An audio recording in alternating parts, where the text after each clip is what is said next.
السلام عليكم ورحمة الله وبركاته. أهلا بكم طلاب الصف الثالث الإعدادي. معاكم مس هام مصباح. النهاردة هناخد مراجعة ليلة الامتحان في الجغرافيا الترم الأول. النهاردة هنقسم الفيديو لثلاث أجزاء. أول حاجة هناخد تعريفات المنهج كلها، وهناخد معلومات المنهج معلومة معلومة. الفيديو التاني هيبقى على الجزء التاني بما تفسر، والجزء التالت من نتائج ودلل. هسيب لكم الملزمة PDF تحت في الوصف اللي حابب ينزلها ويتابع معانا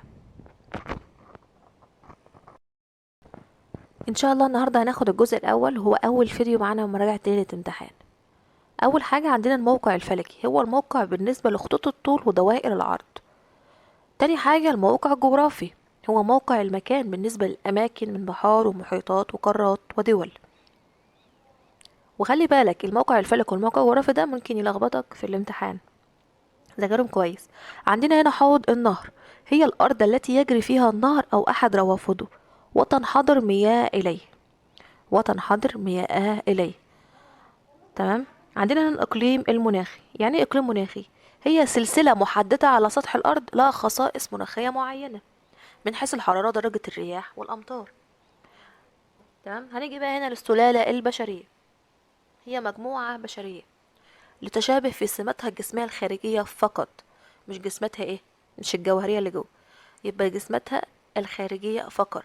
طب ايه يعني هجرة غير شرعية؟ هي الهجرة الخارجية التي تتم من خلال وسائل غير قانونية، يعني واحد مسافر برا البلد، برا مصر مثلا، من وسائل ايه، غير وسائل غير قانونية، معهوش ورق، مش معاه اي حاجة. طب يعني ايه الديموغرافية؟ هو علم دراسة السكان، هو بيدرس السكان من حيث ايه، النمو بتاعها، التركيب بتاعها، عددها. الزيادة الطبيعية هو معدل الفرق بين عدد المواليد والوفيات. التركيب العمري هو دراسة عدد نسبة كل مجموعة من السكان لمنطقة ما، يعني بيحسب عدد السكان في كل منطقة معينة. كده احنا خلصنا التعريفات، هندخل بقى على الجزء التاني وهو المعلومات. وما تيأس كده يا بطل وفوق معانا. هناخد معلومات المنهج معلومة معلومة. هنيجي بقى هنا لأهم معلومات المنهج، وإن شاء الله مش هيخرج عنا الامتحان ولمنا كل معلومة معلومة مهمة في الجغرافيا. هنيجي هنا نهر أوب وينسي ولينا، التلات أنهار دول فوق في الشمال. ده في المحيط ايه، في المحيط القطب الشمالي، ده بيصبوا فين، آخرهم في المحيط القطب الشمالي، ودول أصلا موجودين فين، في أوروبا. يصب نهر السنت في البحر العربي اللي هو عند المحيط الهندي. يصب نهر دجلة والفرات آخره فين، في الخليج العربي. يصب جبال، عندنا جبال أفريقيا بقى، هنيجي جبال أفريقيا هنا، ومن أهم جبال أطلس، البحر الأحمر، دريكنز بارك، كينيا وكلامنجارو. هنيجي هنا لهضاب أفريقيا، أهم هضاب أفريقيا هضبة الصحراء الكبرى، هضبة أثيوبيا، هضبة البحيرات الاستوائية، هضبة جنوب أفريقيا. هنيجي هنا ينبع نهر النيل من هضبة ايه، من هضبة الحبشة والبحيرات الاستوائية. يبقى نهر النيل بيجي من هضبة الحبشة، ودي فين موجودة، فين، من موجودة في البحيرات الاستوائية. يوجد نهر الأورنج ولمبوبو على هضبة ايه، على هضبة جنوب أفريقيا. طب أنهار أفريقيا أنهار ايه، النيل، النيجر، الكونغو، أورنج، لمبوبو، واحفظهم كويس جدا جدا. يصب نهر النيل في البحر المتوسط، آخره في البحر المتوسط، وهو جاي أصلا من هضبة الحبش. يصب نهر النيجر في خليج غينيا. يصب نهر الكونغو في المحيط الأطلنطي. من الدول الجزيرة في آسيا، اللي هو فيها جزيرة يعني جزر، لا جزر اليابان ولا الفلبين. طب من شبه الجزيرة، من شبه الجزر، شبه جزيرة المالايو وشبه الجزيرة العربية. وأنا كنت سايبة فيديو برضو هسيبلكوا آخر الوصف، في جميع الخرائط بجميع القارات بكل حاجة عليها، شبه الجزر والجزر وجميع البلاد على ايه، على كل قارة، لازم تشوفوها. هنيجي بقى تتمدد أوروبا لخط طول 25 غربا. غرب ايه، أيسلندا، تبدو على شكل أقرب إلى المثلث، لشكلها المثلث أمريكا الجنوبية. طب عندنا هنا أستراليا، على جزر ايه، على جزر أندونيسيا، عند بحر أرفارا. طب القارة المتجمدة المأهولة بالسكان السكان هي القارة القطبية الجنوبية. الدول الذي لها مركز بحوث فين، في أنتاركتيكا اللي هي القارة القطبية الجنوبية، روسيا، فرنسا، الولايات المتحدة، إنجلترا. عندنا هنا جبال قارة آسيا، أهم جبال قارة آسيا الهيمالايا، وهي أعلى بقى قمة إيفرست. عندنا اليابان، عندنا توروس، عندنا زاكروس. يوجد جبال توروس فين، في تركيا. طب زاكروس في إيران والعراق. عندنا هضبة قارة آسيا، هضبة قارة آسيا موجود فيها أهم هضاب فيها هضبة التبت، أديكن شبه الجزيرة العربية. هضبة التبت بقى هنا، وركز قوي كويس قوي، تعرف بسقف العالم. طب وسط الهند فين؟ اللي هي وسط القارة اصلا، هضبة الدكن. هنيجي بقى لأهم السهول الفيضية بآسيا اللي هي زي الأنهار، زي سيبيريا، منشوريا، سهل شرق الصين، السند، دجلة والفرات.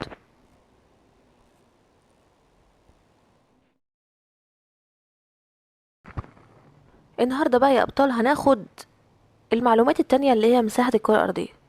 مساحة الكرة الأرضية قد ايه؟ محدش قال لي يعني. مساحة الكرة الأرضية كلها 510 مليون كيلو متر. اليابس بس منها 29.3%، 29.3%. طب المية، المية وبقى 29، 70 و7%. يعني المية أكتر من اليابس. هنيجي هنا قارات العالم القديم. قارات العالم القديم آسيا وأفريقيا وأوروبا. طب الجديد ايه؟ أمريكا الشمالية وأمريكا الجنوبية وأستراليا والقارة القطبية الجنوبية. ودي عندنا من سنة رابعة ابتدائي، أكيد كلنا عارفينها. تحيط المياه من قارة آسيا من جميع ايه؟ من ثلاث جهات. يبقى آسيا بالذات الوحيدة اللي بتحوط بها المياه من ثلاث جهات. أكبر بحر مغلق في العالم، هيجي يقولك كده أكمل أو اختياري. بحر قزوين في آسيا. يبقى أكبر بحر مغلق في العالم بحر قزوين في آسيا. تقترب آسيا من أمريكا الشمالية عند مضيق إيه؟ بيرلينج. بيرلينج. تنفصل آسيا عن أوروبا جبال أورال. اللي بتفصل آسيا عن أوروبا قارة إيه؟ هه، قارة آسيا عن أوروبا هي لازقة فيه، بس بتفصل ما بينهم جبال أورال. تقترب آسيا عن أفريقيا، تقترب آسيا عن أفريقيا عن مضيق باب المندب. هي قريبة جدا من آسيا بس عند مضيق باب إيه؟ المندب. تصل آسيا بأفريقيا عند شبه الجزيرة العربية، يعني بتتصل حلقة الوصل ما بينهم يعني شبه الجزيرة العربية. عندنا هنا الصخور الصحراوية. السهول الصحراوية الرملية فين؟ موجودة في أفريقيا زي سهل كلانشو في ليبيا، وبحر الرمال العظيم. بس هي ايه؟ هي عبارة عن ايه؟ سهول، بيقول عليها سهول صحراوية، بس هي عبارة عن ايه؟ عن رمال. دي موجودة في مصر. صحراء كالهاري في جنوب القارة، في ايه؟ في آخر القارة خالص. عندنا جبال قارة أوروبا. جبال الألب. أهم جبال قارة أوروبا ايه بقى؟ جبال الألب، وتتمدد من الشرق للغرب. وتعرف بجبال الألب في شمال أسبانيا. جبال البرانس، يعني هي جبال الألب موجودة من الشرق للغرب، بس في أسبانيا تعرف بجبال البرانس. عندنا شبه جزيرة البلقان. شبه جزيرة البلقان دي بقى بتسمى بالجبال الدينارية. تسمى بالجبال ايه؟ قلب الدينارية. هنيجي بقى ان الهضاب قارة أوروبا. هضبة الميزيتا في أسبانيا. هضبة فرنسا الوسطى فين؟ في فرنسا. يبقى الميزيتا في أسبانيا والوسطى في فرنسا. عندنا بقى السهول الفيضية، أهم الأنهار في قارة أوروبا. الساحل الأوروبي العظيم. أنهار أوروبا زي ايه؟ بيخرج منه ايه؟ الفلوجة، الريان، الدانوب، السين. أطول نهر في أوروبا نهر الفلوجة. يصب نهر الفلوجة فين؟ في بحر قزوين، واحنا اتفقنا بحر قزوين ده ايه؟ ده هو أكبر بحر مغلق في العالم. يصب نهر الريان في بحر الشمال. يصب نهر الدانوب في البحر الأسود. جبال أمريكا الشمالية بقى. نيجي جبال أمريكا الشمالية، احنا كده خدنا آسيا وأفريقيا وأوروبا. هنيجي بقى لجبال أمريكا الشمالية، ويا ريت كل واحد يراجع برضو الفيديو بتاع الخرائط اللي انا هسيب لكم آخر الوصف وآخر الفيديو إن شاء الله. جبال أمريكا الشمالية اللي هي جبال الأبلش في الشرق، وجبال روكي في الغرب. عندنا هضاب أمريكا الشمالية. أهم هضاب أمريكا الشمالية بقى المكسيك في الجنوب، لابرادور في الشمال الشرقي. وأنهار قارة أمريكا الشمالية، أهم نهر نهر إيه؟ نيلسون وسانت لورانس والميسيسيبي. نيلسون وسانت لورانس والميسيسيبي. يصب نهر نيلسون فين؟ في خليج هيدسون. في خليج هيدسون. يصب نهر الميسيسيبي في خليج المكسيك.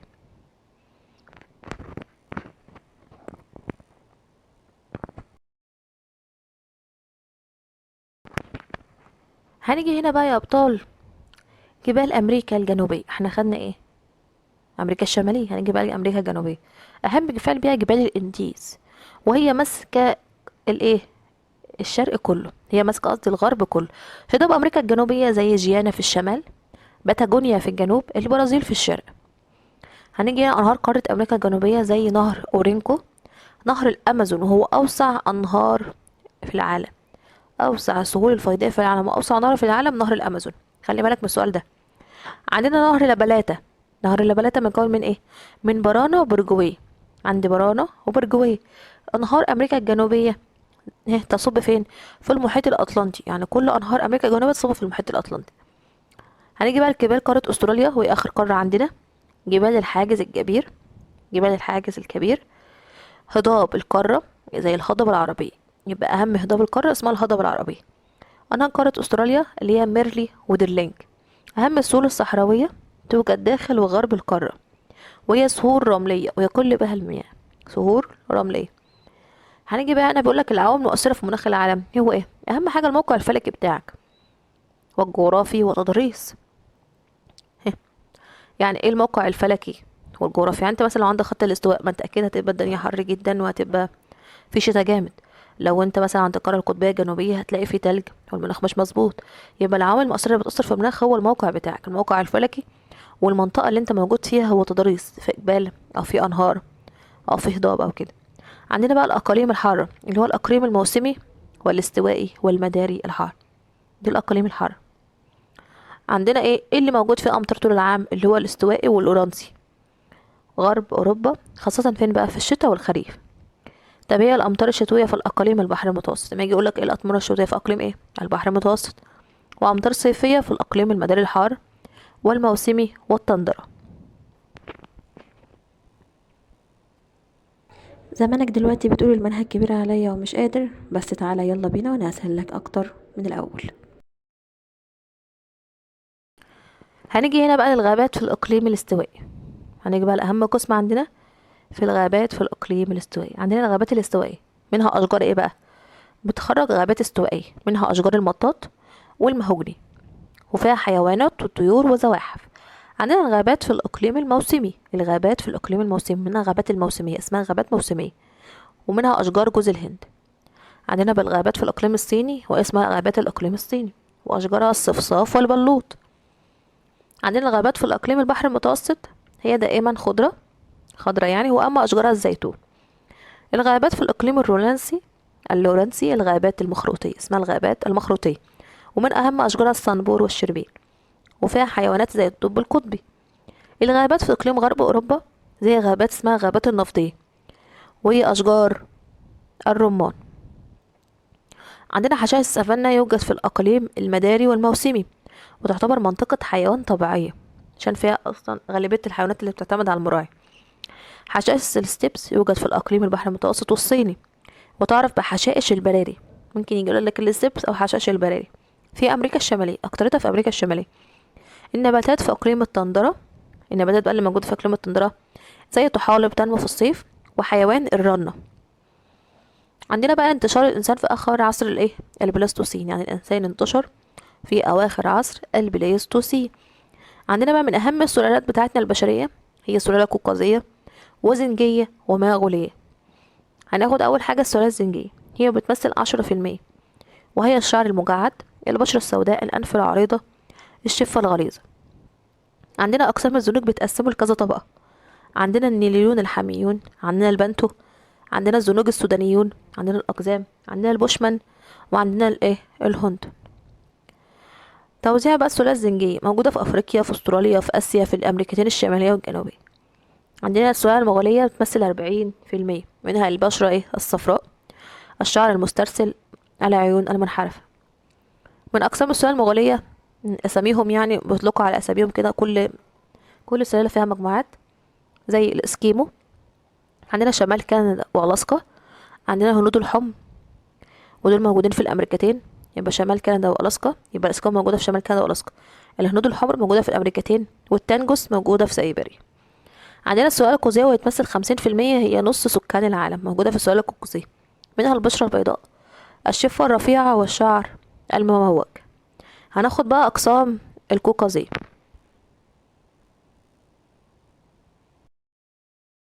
هندخل هنا بقى على أنواع السلالة القوقازية والأقسام بتاعتهم.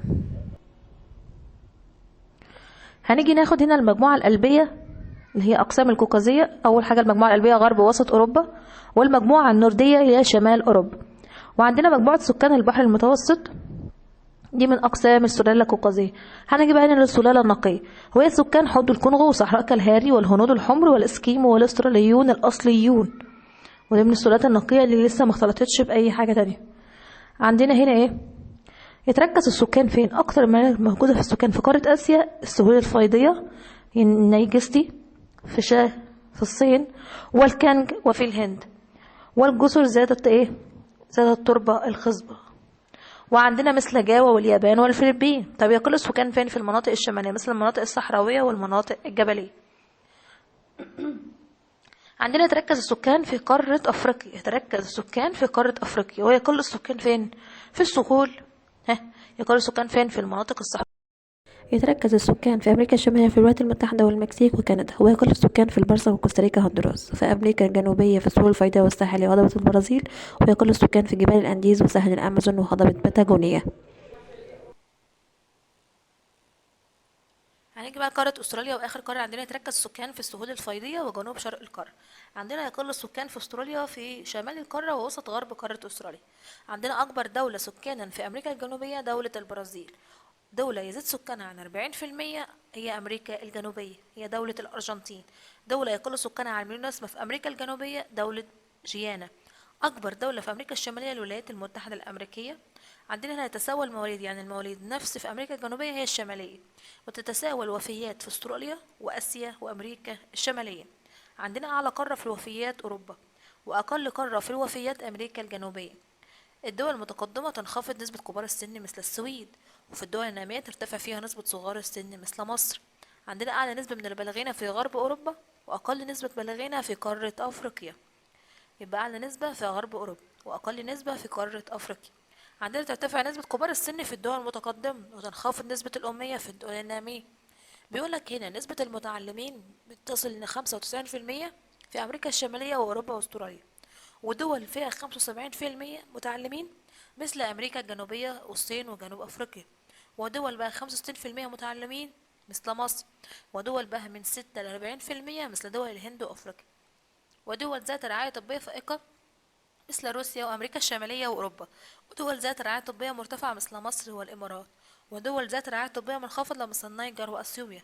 وأعلى نصيب للفرد، أعلى دخل قومي للفرد في روسيا، وأقل نصيب للفرد في أفريقيا. دول ذات دخل اقتصادي مرتفع جدا مثل دول غرب أوروبا وأمريكا الشمالية والخليج العربي. أكتر دول الخليج العربي تعتمد على الصناعة دول ذات دخل اقتصادي فوق المتوسط في تركيا والمكسيك وجنوب أفريقيا. ودول دخل اقتصادي أقل من المتوسط مثل مصر والصين والمغرب. ودول ذات دخل اقتصادي منخفض مثل باكستان والكونغو في أفريقيا، وتعتمد على الزراعة، وهي أكتر الدول اللي تعتمد على الزراعة ما عندهاش صناعة خالص، زي الكونغو وباكستان تعتمد على الزراعة وعلى الرعي. عشان كده نسبة الاقتصاد فيها قليل جدا والدخل القومي فيها قليل. انتظروني في الجزء الثاني من مراجعة جغرافية الصف الثالث الإعدادي الترم الأول. كانت معكم مس إيهام مصباح. ما تنسونيش بقى وتبخلوا عليا باللايك والشير عشان يوصل لكل طالب وطالبة وولي أمر. ولو في أي أسئلة أو أي حاجة عايزين ننزلها أتكلم عليها أو أشرحها سيبولي في الكومنتات. والسلام عليكم.